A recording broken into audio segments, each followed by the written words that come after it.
3, 2, 1. Hey everyone, welcome to our live class. Sejam todos muito bem-vindos à nossa live de aquecimento para a oficina do inglês. A gente vai ter do dia 4 ao dia 8 de abril. Então, se você deseja participar, se você deseja aprender tudo para o seu inglês, para você poder usar ele para trabalho, você se conecta com a gente, assiste essas lives, se inscreve para você receber todas as informações, todos os detalhes, para não ficar confiando só aqui nas redes sociais. Você se inscreve para você receber todas as informações direto no seu e-mail, tá? Eu sou a Teacher Fabi Montanari, para quem não me conhece, e a gente vai falar hoje sobre Verb Tense Contrasts, talking about the present. A gente vai falar sobre o presente em inglês. Isso é uma situação que, por todos os anos já que eu dou aula, essa é uma situação que os alunos geralmente enfrentam um desafio. Às vezes, para lembrar de tudo, eu acho que entre todas as reclamações que os alunos costumam fazer, a gente tem essa questão, né? Teacher, eu não consigo falar inglês com a mesma velocidade com que eu falo português. Teacher, eu enrosco, eu tenho certeza que a minha comunicação não é clara como eu gostaria que fosse, eu demoro, eu tenho essa lentidão para falar, e tudo isso vem da questão de você às vezes não dominar 100% do tempo verbal, da construção da frase. E é óbvio, tá? A primeira coisa que eu quero que vocês pensem é que quando a gente está aprendendo um idioma, a gente tem a questão de... como fala? A gente tem a questão de estar... faz parte, a gente vai errar antes de acertar. E mesmo em português, né? Quantas vezes a gente não erra, mas isso não impede a gente de se comunicar. Então, antes de mais nada, tenha na sua mente, leva isso para o fundo do seu coração. A questão principal é você conseguir se comunicar, tá? Eu sei que existe um pânico, uma tensão na hora que tem que falar inglês e às vezes não consegue falar da maneira mais adequada e se sente enroscado, se sente travado, se sente frustrado, porque já estudou inglês por muitas vezes até hoje não consegue falar como gostaria. Então, todas essas coisas fazem parte do seu processo de aprendizagem, tá? Eu vou te falar que eu já dou aula há 26 anos. E nesses 26 anos eu já vi muitos casos semelhantes. Então, se você está aqui hoje, se você está se conectando comigo, está se conectando com a Countdown, em primeiro lugar, seja muito bem-vinda. Em segundo lugar, confia no processo. Eu vou te mostrar algumas etapas. Eu não quero te dizer e não quero te dar a ilusão de que isso vai acontecer da noite para o dia. Que você, da noite para o dia, você vai acordar falando inglês. Eu não quero também que você pense que isso não vai exigir a sua parte, né? Nessa parceria. Eu falo que toda vez que eu recebo um aluno novo, a gente estabelece uma parceria. Eu vou entregar 150% de tudo que eu sei que funciona para o aluno. E, em contrapartida, eu quero que o aluno também faça a parte dele. Eu falo que se o aluno fizer 50% do que eu espero que ele faça, ele já vai dar um grande passo em direção a se tornar fluente, né? O que acontece muitas vezes é o aluno... isso acontece não só com o inglês, tá? Isso acontece com academia. O aluno se matricular, de repente pegar uma melhor plano, né? Melhor academia da cidade. Mas se não fizer, se não for lá treinar, pode ter os melhores equipamentos. Se não for lá treinar e fizer a própria parte, né? Todos os exercícios, todas as séries, vai conseguir ter o resultado que quer. Com relação ao inglês, o que eu digo é que às vezes eu vejo o aluno fazendo muita coisa. Eu tenho alunos que se esforçam muito, né? E a gente vê esse esforço do aluno ali participando, querendo aprender. Só que às vezes ele não tem clareza de onde ele está. E é disso que a gente trata na oficina do inglês. É mostrar para o aluno que ele está num determinado ponto, mas o aluno às vezes não tem essa noção. Ele não tem a noção se ele está perto da costa. O aluno às vezes eu tenho a sensação que o aluno se sente como se ele tivesse sido jogado em alto mar e está tendo uma tempestade, ele está tomando caldo de tudo quanto é lado, ele não sabe para onde que ele vai, para onde ele tem que nadar. E o que eu quero trazer, o que a gente traz aqui no nosso método é mostrar para o aluno exatamente onde ele está, para que ele consiga avançar em direção aos objetivos. Eu falo, antes de se tornar fluente, você vai falar com segurança, você vai conseguir se comunicar, você vai precisar escrever um e-mail.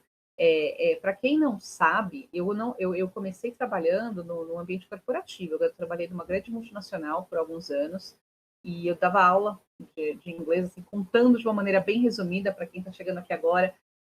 Eu, com 20 para 21 anos, eu já dou aula desde os 16 anos de idade, né? Dou aula de inglês, comecei dando aula de inglês para criança, porque eu já falava inglês. E aí eu comecei, nesse momento, eu fui trabalhar numa grande multinacional, numa montadora. E o fato de eu ter ido trabalhar lá, e era uma área de sistemas, não tinha nada a ver comigo, mas por que eu fui contratada? Porque eu falava inglês, porque eu conseguia me comunicar, eu conseguia estabelecer essa comunicação com fornecedores de fora, eu conseguia redigir um e-mail, eu conseguia fazer uma carta, conseguia fazer essa comunicação que era necessária. E isso, de lá para cá, eu vim ajudando não só os meus colegas, eu trabalhei por vários anos ali dentro, eu ajudei muitos colegas ali, mas também fora dali, depois, trouxe todos esses anos de trabalho ali dentro, né, quando eu fiz essa transição de carreira para ser teacher full-time e para abrir a escola, né? Então, nesse momento, muitos alunos que trabalharam comigo, e indicações e amigos e colegas que até hoje trabalham lá, vêm me procurar, é justamente por isso. Eu não preciso só que você saiba, por exemplo, o tema da aula hoje é Verb Tense Contrasts, tá? Então, é uma aula de tempo verbal. Tempo verbal cai na parte de gramática. E gramática é chato. Ai, que saco, teacher. Mas eu não quero que você tenha essa sensação de que a gramática é chata, de que a gramática é um porre.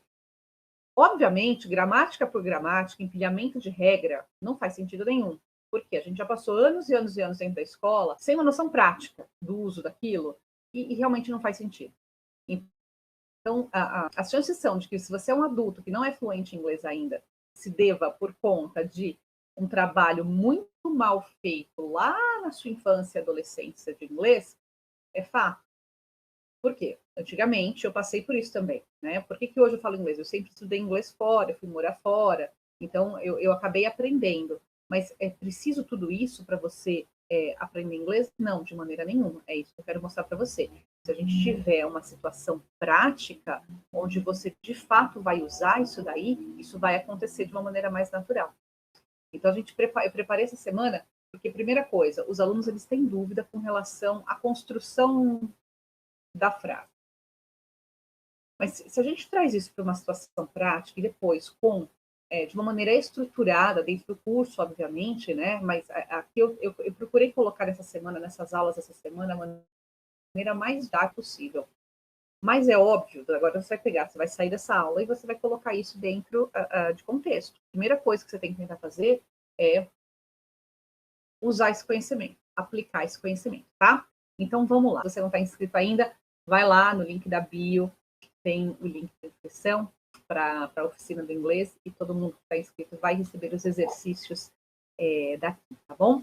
Então fiquem tranquilos. Então, se você está me vendo aqui, está vendo a minha tela, eu vou compartilhar aqui agora, desta maneira, Verb Tense Contrasts, tá? Vou aumentar aqui, Live Class Number 1. Let's go!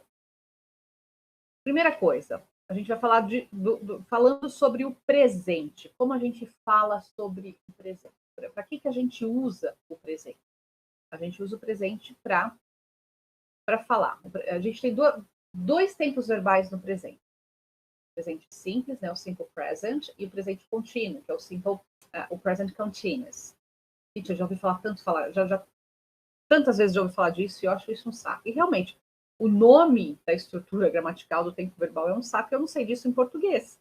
E eu aposto que você também não sabe, a não ser que você seja um professor de português, você não vai lembrar qual que é a forma do pretérito mais que perfeito, né? Eu também tenho dificuldade para lembrar disso, eu não sou professora de português. Mas o fato é que aqui a gente sabe usar, a gente sabe se comunicar. Então eu quero mostrar mais do que isso. Quando a gente usa os present tenses, tá? E especificamente dentro de present tenses, quando que a gente usa o present simple? A gente vai usar o present simple para falar de facts, né? De fatos, coisas que sempre acontecem. Por exemplo, tá? Nos exercícios vocês vão receber isso daí. A gente vai falar, por exemplo, um fato que é um fato? A água ferve a 100 graus. É um fato, queira você ou não. Então, water boils at 100 degrees. Ok? Segundo, para rotinas e hábitos, routines and habits. Routines and habits. Então, é um fato. Sempre acontece. Right? Rotina e hábito. Por exemplo, os pássaros migram para determinado lugar quando chega a primavera. Então, the birds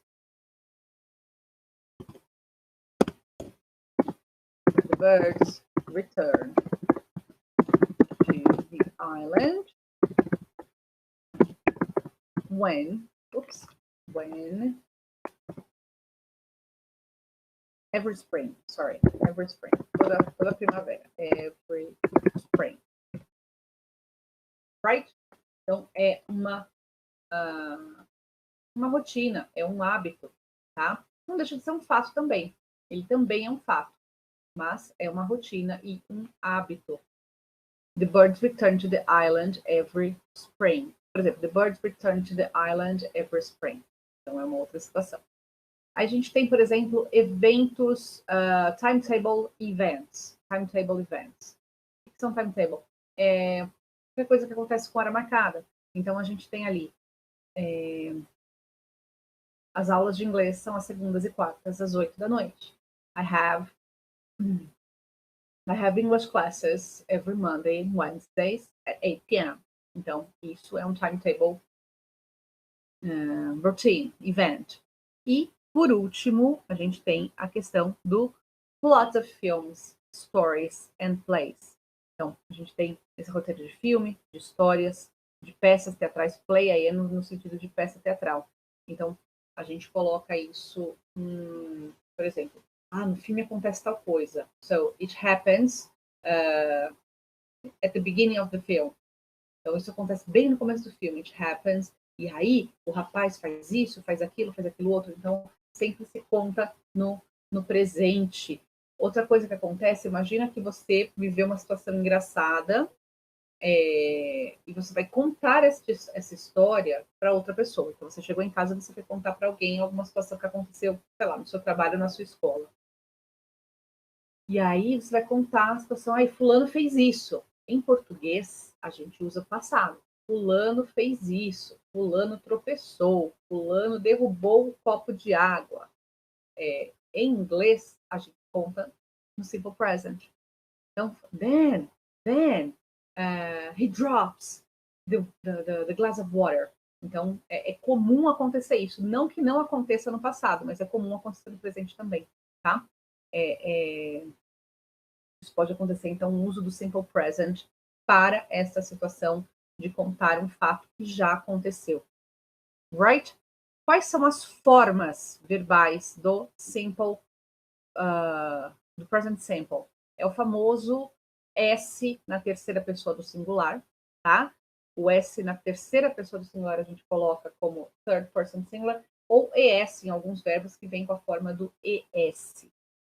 É no simple present que a gente usa o do e o does. É no simple present que a gente usa o do e o does. Você vai usar o do e o does ali no simple present. E é ali também que a gente usa o don't, ou doesn't. E aí tem duas maneiras de fazer pergunta nisso daí. Presta atenção comigo. Não sei se você vai ouvir depois só o áudio, se você vai ver isso. Quem está inscrito vai receber isso no e-mail, tá? Fiquem tranquilos, vocês vão receber o link para ver essas instruções, se você não está conseguindo acompanhar agora. Mas pergunta, qual que é a grande diferença e qual que é a grande sacada que você precisa ter em mente com o verbo to be? O verbo to be ele é tão poderoso que ele faz pergunta sozinho. Ele não precisa de ajuda para fazer pergunta. Ele não precisa de ajuda para fazer pergunta. O verbo to be não precisa de ajuda para fazer pergunta. Ele vai fazer pergunta sozinho. Right? Como que ele faz pergunta sozinho? Ele faz a inversão. Em inglês, porque coloquem isso na cabeça de vocês. Em inglês, a forma, as perguntas precisam de um auxiliar. Isso é uma característica da língua inglesa, não acontece na língua portuguesa. Então, é uma característica da língua inglesa a gente precisar de um auxiliar. Todos os verbos precisam de um auxiliar, com exceção do verbo to be. Por isso que a gente começa a aprender inglês pelo verbo to be, e às vezes fica essa coisa maluca aí na cabeça de todo mundo. Mas o verbo to be ele é basicão, dentro das aulas vocês vão vendo isso, tá? Claro que aquele aqui está um pouco isolado, mas nos exercícios vocês vão ter condições de aplicar isso. A gente usa o verbo to be para tudo, para se apresentar, para se referir. E o verbo to be, no simple present, ele vem sozinho, só que em outros tempos verbais ele é auxiliar, tá?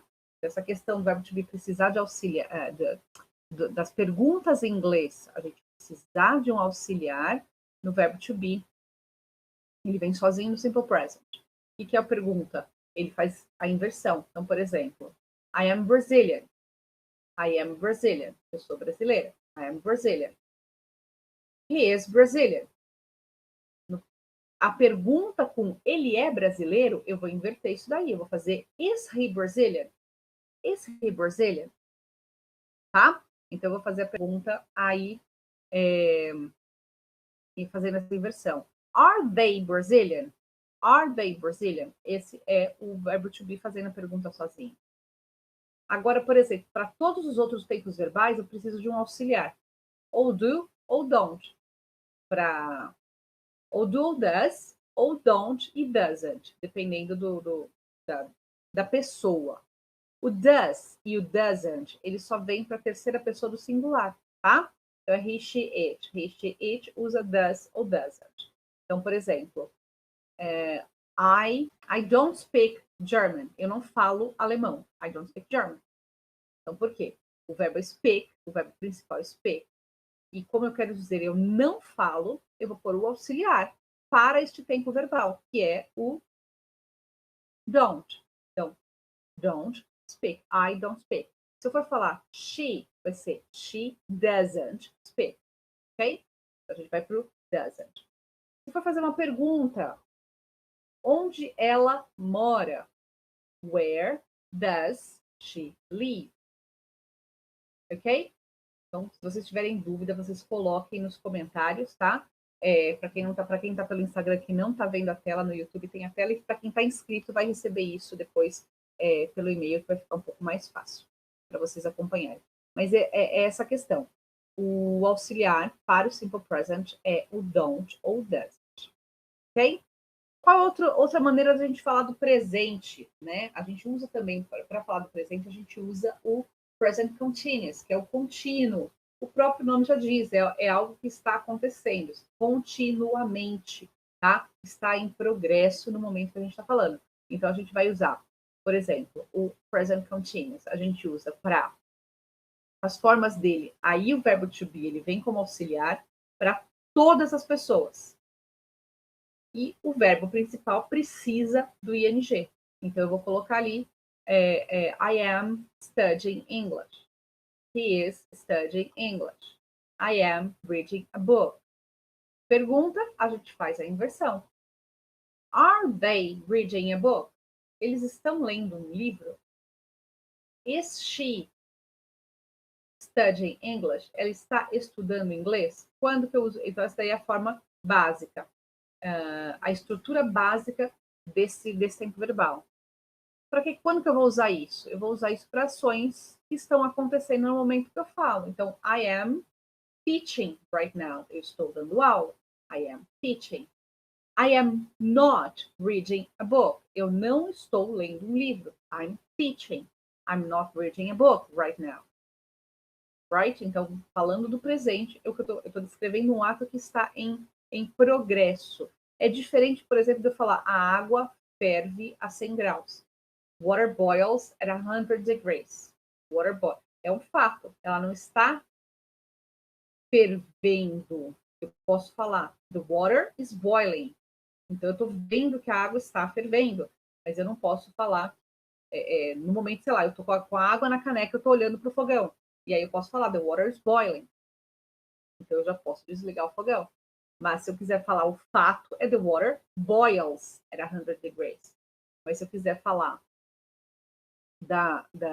uma situação que está em progresso, que está acontecendo, the water is boiling. Então, isso é um primeiro uso do actions happening at the moment of speaking and not finished, que não acabaram ainda. Outra coisa, para unfinished action. Por exemplo, what are you doing in science? O que você está fazendo nas aulas de ciências? What are you working with? Com o que você está trabalhando? Então, para essas coisas, você é uma situação que não acabou. Com o que você está trabalhando no momento? What are you working with? Então, nesse caso, você usa o present continuous, porque mesmo que você esteja em repouso, seja um momento, por exemplo, a gente está à noite agora, você não está trabalhando no projeto, mas significa que você está envolvido num projeto, de repente, no seu trabalho, então faz sentido você usar o present continuous ali, tá? Outra coisa, for changing situations, com verbos, por exemplo, como become, get, grow, change, increase. Então, por exemplo, more and more people are moving to the countryside. Mais e mais pessoas estão se mudando para o interior. Since the pandemic started, more and more people are moving to the countryside. Então, não significa que está acontecendo agora, mas é uma situação que está em mudança, tá? Então, está acontecendo este movimento das pessoas saírem dos grandes centros e se mudarem para o interior. Em português, a gente vai falar isso também, as pessoas estão se mudando para o interior, estão voltando a morar no interior, né? Por causa da pandemia. Então, because of the pandemic, people are going back to the countryside, are moving back to the countryside. Então, você pode usar isso daí, é uma aplicação prática para essa situação. E, por último, last but not least, a gente tem future arrangements, tá? Future arrangements. Para arranjos futuros, para situações futuras. Eu vou falar mais sobre isso na aula que a gente vai falar sobre talking about the future. É uma situação que não ocorre em português. Por exemplo, o que você vai fazer amanhã? Eu posso dizer. Tomorrow, I'm going to the cinema. Mentira, não vou. Mas, enfim, I'm going to the cinema tomorrow. Ou I'm moving to the countryside. Eu estou me mudando amanhã. Então, quer dizer, até o qual eu estou me mudando amanhã. Então, quer dizer, não está acontecendo agora. É um arranjo, né? É uma situação futura que vai acontecer, que você está colocando prazo que isso vai acontecer. I'm having a party next Saturday. Eu tenho uma festa no próximo sábado. Então, não significa que eu estou na festa agora. Significa que eu vou para a festa no próximo sábado. Mas como já tem essa determinação, isso já está determinado, é o future arrangement. A gente vai falar um pouco mais sobre isso na aula de Talking About the Future. Então, hoje a gente está falando Talking About the Present. Tomorrow, we're going to talk about the past. And on Wednesday, we're going to talk about the future. Então, a gente vai falar sobre essas três situações aí principais. Depois a gente vai falar sobre tense contrasts, os contrastes. E depois a gente vai finalizar essa semana, se eu não me engano, com um report speech, que é como a gente fazer reportes, né? Reportar situações, isso é muito, muito útil para todo mundo que precisa falar inglês. Então, ele me disse que tal coisa. Então, como eu falo, ele me disse. E daí ele tinha me dito que ele ia fazer assim. Como você fala tudo isso? Isso entra numa categoria gramatical que chama report speech. Você não necessariamente precisa saber disso de cabeça, mas você precisa saber usar, tá? Obviamente, talvez aqui, para quem está chegando aqui agora, está caindo de paraquedas para teacher, mas aula de gramática é um saco, e eu tenho que concordar com você. Mas eu acho que assim, eu acho não, tá? Isso é um fato. São algumas situações que a gente precisa passar para a gente aprender, para a gente ver, para que depois que a gente veja, eu consiga rever para poder aplicar e poder aprender. Então, não acho que só com essa aula você vai aprender. Você precisa, primeira coisa, ter o contato e depois criar e ter a oportunidade de usar isso algumas vezes, para que isso se consolide. Claro que aqui você está vendo uma aula. O que a gente faz dentro do nosso curso, de uma maneira estruturada, entendendo o nível de conhecimento do aluno, tudo isso eu falo dentro da oficina do inglês. A gente mostra isso para o aluno, como fazer ele avançar rápido do ponto que ele está. Aqui eu não sei exatamente em que nível que você está. Se isso daqui é muito básico para você ou isso daqui é muito complicado para você, eu realmente não sei. Você vai receber os exercícios, você vai ter a chance de fazer esses exercícios, se você tiver dúvida, claro, dentro da comunidade, dos alunos participantes da oficina do inglês, vai ter a chance de tirar dúvidas. Então você se inscreve, né? O link que está aí na bio, vai se inscrever. Tem um grupo de WhatsApp para quem estiver ali, vai receber informações em primeira mão, estou mandando informações ali. Tudo isso para ajudar você que quer falar inglês, que precisa falar inglês para trabalho, e que não quer ficar só fazendo aula de gramática, que quer ficar só fazendo essas coisas. Se você tem alguma dúvida, coloca aqui para mim, por favor. Escreve aqui qual é a sua dúvida. Eu vou te ajudar a responder isso daí. Se você tiver qualquer dificuldade, tudo dentro da comunidade, a gente vai se encontrar lá, tá bom? E, de novo, se inscreve para a nossa oficina de inglês para você participar. E os alunos que já estão participando, se tiverem alguma dúvida, vocês vão me encontrar lá na comunidade, tá bom? Se ninguém tiver nenhuma dúvida para tirar agora, também aqui ao vivo, a gente se vê depois. Um beijo, até a próxima.